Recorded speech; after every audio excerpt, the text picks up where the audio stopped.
আসসালামু আলাইকুম রহমতুল্লাহ। প্রথম বর্ষ হিসাব বিজ্ঞান বিভাগে আজকে আমরা প্রিন্সিপালস অফ অ্যাকাউন্টিং বইয়ের সাজেশন দেবো শুধুমাত্র পাশ করার জন্য। 4টা অধ্যায় দাগিয়ে দেবো। এই 4টা অধ্যায়ই আপনাদের জন্য যথেষ্ট।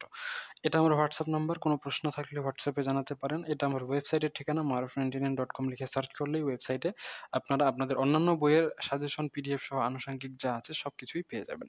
চলুন তাহলে শুরু করা যাক। আপনাদের যে 4টা অধ্যায় সবচেয়ে বেশি গুরুত্ব। তার আগে বলে রাখি, অনার্স প্রথম বর্ষ, দ্বিতীয় বর্ষ আপনাদের অ্যাকাউন্টিং ডিপার্টমেন্টের যে অঙ্ক সাবজেক্টগুলো রয়েছে এগুলো মাত্র 7 দিনে গুছিয়ে প্রস্তুতি নিতে চাইলে আমাদের স্পেশাল প্রাইভেট ব্যাচ রয়েছে, চাইলে যুক্ত হতে পারেন। বিস্তারিত তথ্যের জন্য এখানে হোয়াটসঅ্যাপ নাম্বার দেওয়া রয়েছে, হোয়াটসঅ্যাপ করতে পারেন। যে সকল ব্যাচে আমাদের ভর্তি চালু রয়েছে এখানে তালিকা দেওয়া রয়েছে, এই ব্যাচগুলোতে আপনারা যুক্ত হতে পারেন। চলুন তাহলে শুরু করা যাক। আপনাদের জন্য সবচেয়ে গুরুত্বপূর্ণ অধ্যায় শুধু পাস করার জন্য হচ্ছে দ্য অ্যাকাউন্টিং প্রসেস, তৃতীয় অধ্যায়।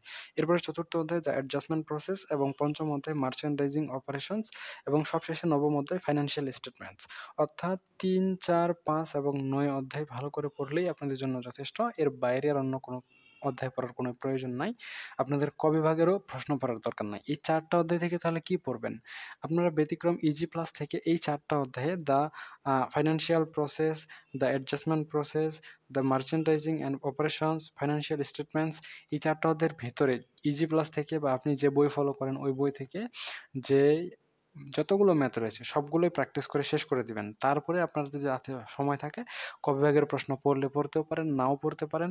যদি আপনার হাতে সময় থাকে আপনি অন্য অধ্যায়ের প্রশ্ন অঙ্ক করলেও করতেও পারেন, নাও করতে পারেন। তবে এই 4টা অধ্যায় আগে ভালো করে পড়ে নিবেন। এরপরে আমার জন্য আপনাদের জন্য রেকমেন্ড আমি করছি যে আপনারা অবশ্যই আগে ম্যাথ করবেন। কারণ ম্যাথ থেকে অনেক বেশি নাম্বার পাবেন।